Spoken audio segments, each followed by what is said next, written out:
C'est l'un des lieux qui pose problème. Un champ d'arbres fruitiers planté l'année dernière par un collectif d'habitants de la ZAD, mais pour lequel un autre agriculteur est toujours titulaire d'un contrat d'occupation précaire.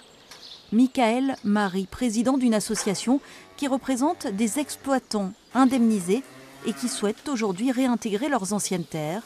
L'éleveur se dit ouvert à une discussion.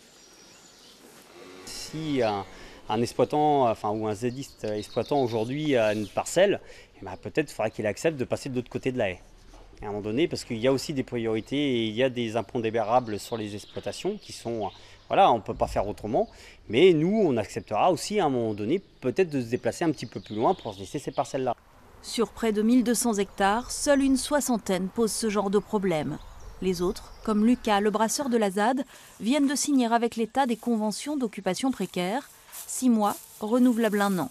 Pour rester plus longtemps, Lucas devra traiter avec un autre interlocuteur, un ancien adversaire, le département, connu pour son attachement au projet d'aéroport.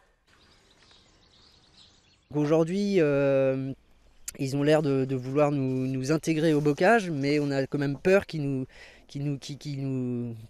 nous fassent une sorte de jugement avec un comité de pilotage à eux en disant « Ah, mais votre projet n'est pas sérieux, et puis vous inquiétez pas, on a tel jeune qui s'installe avec tout ce qu'il faut pour que ça rentre dans les clous, et puis hop, vous passez à la trappe. » Principale inquiétude, voir des projets rejetés les uns après les autres, alors que tous ici défendent des formes d'organisation plus coopératives.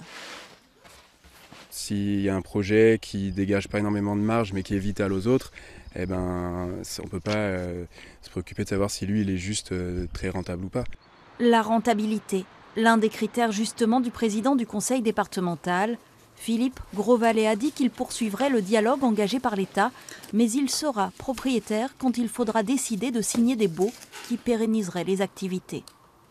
Dans l'intérêt des porteurs de projets, s'ils portent un projet, il faut que ces projets puissent leur permettre de vivre, je crois, de leur travail, tout simplement. Donc il faut que ces projets soient compatibles avec les règles, bien sûr, mais aussi permettent, je crois, de pouvoir en vivre à ceux qui exploiteront.